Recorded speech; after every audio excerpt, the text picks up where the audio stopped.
all the videos or many of the videos. Thank you for all the comments. I appreciate all of you.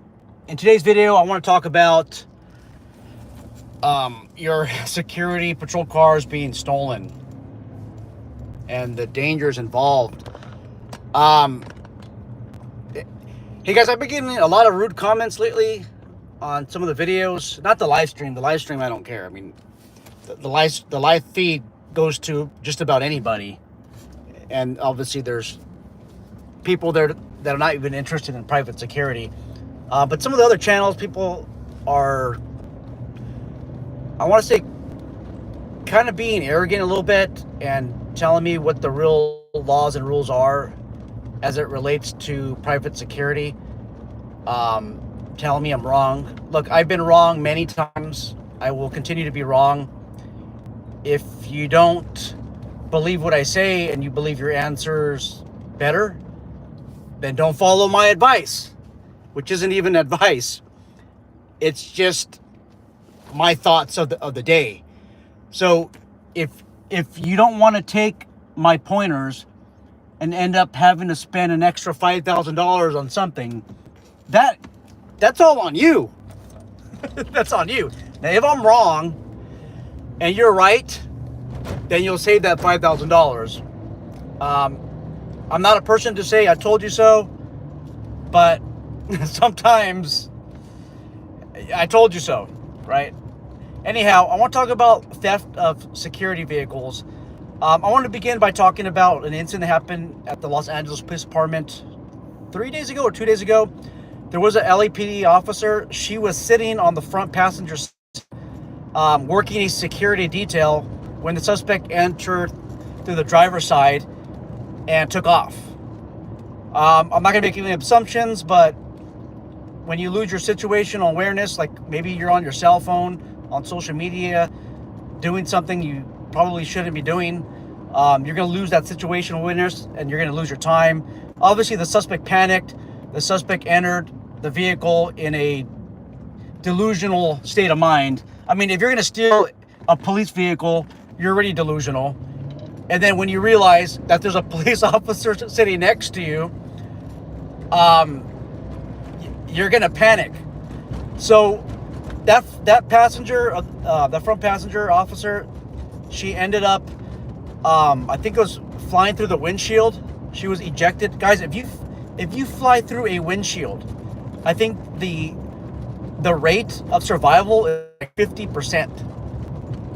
It's like 50% because you might end up going through some sharp pieces of glass that will cut your throat. You could end up breaking your neck. But your chances of survival are like 50%. Again, it's not too good of a chance. Okay, just to show you how lethal this is when even your security car gets stolen. A friend of mine, Tommy Scott, former Los Angeles LAX police officer, he was murdered on duty. If you go to LAX, you can see his memorial, and he was overpowered right at the driver's side wheel, and he was murdered by the officer who rammed the patrol unit into a fire hydrant, and he was decapitated. It's dangerous, guys. They will panic. They steal your car. Where I work at, we've had a police car stolen. We had a sheriff's department vehicle stolen where this person attacked a sheriff's deputy and bloodied him pretty good, and then stole his patrol vehicle. And then I was at the roadblock, like the end of the roadblock. I had my rifle out and I was ready to light the day of anybody that was in a sheriff's vehicle headed my direction. Unfortunately, I changed my mind on that, because if you have an actual deputy, a real deputy behind the wheel that somehow made it to the front, that wouldn't be a good decision. So I repositioned myself. We end up finding that sheriff's department vehicle. But guys, this is a thing. In San Diego, you probably saw my thumbnail. There's a security company in San Diego, and somebody, it looked like, overpowered a security guard and took a patrol vehicle. Okay? be careful, guys. In your patrol vehicles, there might be weapons. I know we're California, but I know that you guys carry rifles, you guys have shotguns, you guys probably have things that you shouldn't have in your patrol vehicle, and if they get a hold of that vehicle, they get a new weapon. It's like armed security, right? You have an unarmed person approaching you. Well, essentially, you have two armed people. I mean, both are not going to be armed at the same time, but you're going to be the unarmed person. There are people out there that just hunt private security guards, armed private security guards. They look for the most vulnerable and they will disarm you at gunpoint. So now they have two guns: the gun that they used in the commission of the crime, and then the gun that you basically gave to them because you weren't paying attention. It is a thing, guys. How do you realize that, like a police vehicle? I know this is about security vehicles, but police vehicle. How do you know there's a stolen police vehicle? Well, when there is a violent crime or a crime in progress, most police officers drive in that direction. But if you have a police vehicle that's driving away from that direction, you might have a police vehicle. Now, there are coward police officers, but even those coward police officers out there, they're not driving the other direction. What they're doing is they're heading the same direction as where the challenge is, and then they're taking like a side street, and then they're slowing down their response rate, hoping that other officers will handle the incident before that they get there. But they're not that stupid to just completely drive the other direction. Or you might have a police officer that's lost, and that's why you would see them driving in the other direction. Okay. Why are some reasons why security vehicles get stolen? Well, because we run them. We run them because we want to keep the air conditioning on. Maybe you work in a desert or hot environment and you want to maintain coolness, right? Maybe you have a canine unit. I mean, it's probably a fake canine unit because you probably have a pet in the back and not an actual trained canine. I'm just kidding, guys. Am I kidding? And then, you always want to have that unit cool. So I get it. You can let it run, but there are some tricks of the trade. You can run a 2-key system. I mean, this is the simplest way. You can just put a key in the ignition, and then have a secondary key, and then lock the doors, roll the windows up. And I know a lot of you guys are cringing, like, don't do that. They're gonna break through the window, and that's true. If you don't want to use that method, they have automatic start systems, right, that you can use. What we use where I work at, it's basically it's kind of like a kill switch. I'm not going to say where it's located, but it is located in the vehicle. You flip the switch, and the unit will run, but you can't drive off in it. Okay. You also have to be careful, guys, with running the units, because if you live in a more constitutional free state that allows long guns, okay, you might have a long gun or even a less lethal launcher in the middle of the shotgun rack or the rifle rack. Usually a unit or patrol car has to be running, depending on how the system is harnessed, in order for you to deactivate the shotgun or the mechanism. If you have automatic running system, or like a system that overrides the system, depending on how you design it, it probably won't work when the engine's just running. You got to have the keys in the ignition.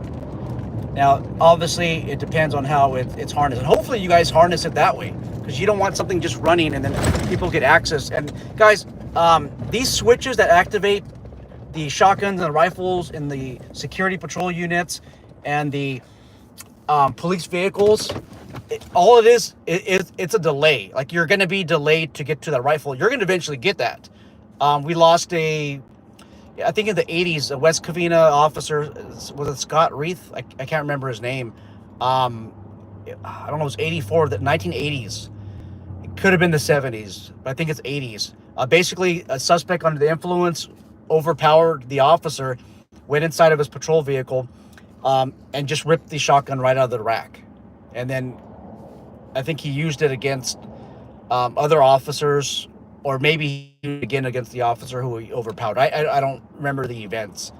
I became a police explorer there, I think like 9 years, no, maybe 12 years later. I was not there, so I don't know every circumstance, but those circumstances do exist, guys. If it happens with police, it happens with security. Just Google security guard, uh, patrol car stolen, okay?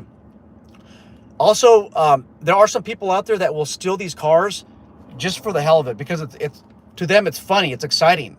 Where I work at, somebody stole the security golf cart, and not the landscapers, but the security guy left it running.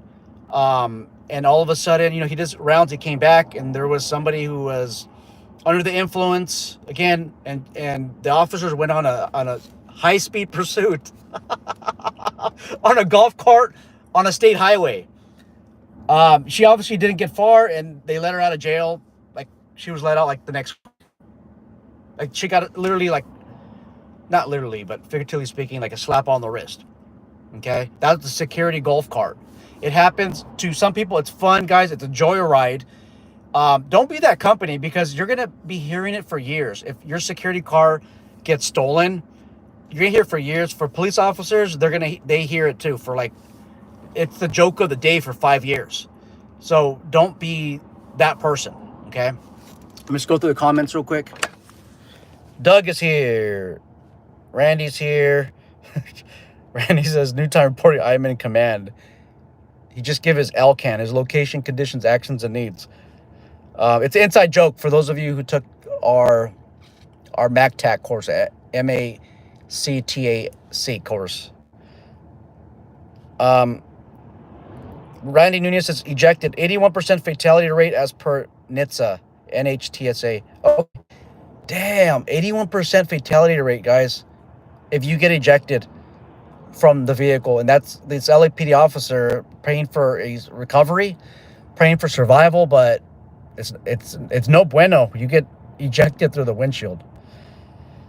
Randy says, if you're an armed guard and you show up to a scene, there is now a gun on scene for sure. So all calls are calls with a weapon. Oh, absolutely. Absolutely. You go to your disturbance, like somebody had a loud party at apartment complex in which you patrol. You have 10 people, you essentially have 10 people armed. Okay? If they really want to, they can overpower you. It's like the prison system, guys. Those of you who've been correctional officers, maybe detention officers, maybe you've been at Guantanamo Bay or something like that, military police assignment. Unfortunately, the inmates run the institution. I mean, it's what is it, like 100 versus 1, 200 versus 1?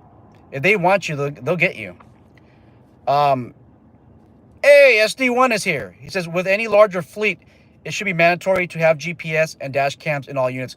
I'm sorry, I'm outdating myself. Yes, these units have GPS.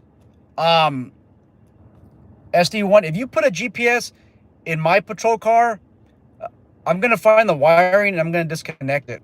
I'll find it. I'm just kidding. I'm just kidding. That's just the thing, guys. We, some of us don't want to be located, right? But no, guys, don't disconnect your GPS units. And actually, if you're the owner of a security company, you better hide those GPS units. SD1 says, CWPS, we have them in all units, including golf carts. Oh, that's what I'm telling you guys. Citywide protection services.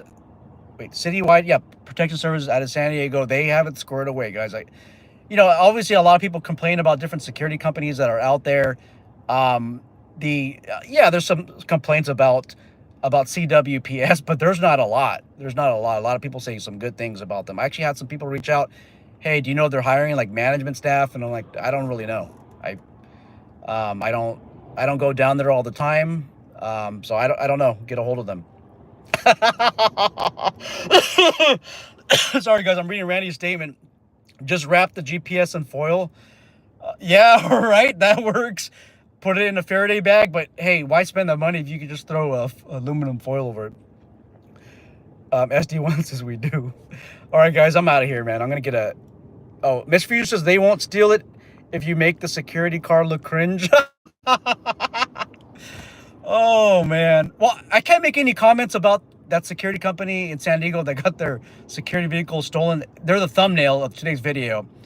I'm not gonna say it's ugly or not, but I have my taste. I prefer my preference for security vehicles are Ford Explorers. My preference is the same type of police vehicle, make and model than the as the patrol units that the local law enforcement agency uses. That's just my preference. I mean, these units have been tested over and over time, and they meet the test of time. Except the Dodge Chargers, the newer ones when they came out, we call those Dodge Chargers a fast piece of shit. Because that's what they were. The older versions, like the 2000 and the early, like the 2010s 12 model Dodge Charger, now they're a lot better. But obviously that's the reason why you don't want to copy law enforcement all the time. And I think that was kind of that model was designed as kind of like an emergency model to replace the Ford Crown Victoria, which by far I still think is the best police vehicle out there.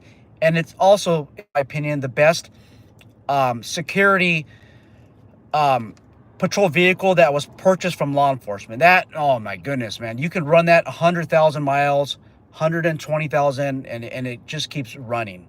That is a unit by far better than the Ford Explorer, but that's just a personal preference. Yeah, and then Mr. Fusion says, no, the Impalas are fast and small pieces of shit. Oh my goodness. You guys want to know what my first police vehicle was? It was I'm kind of dating myself, but it was a Chevy Caprice. And that unit had a Corvette engine in it. That was badass.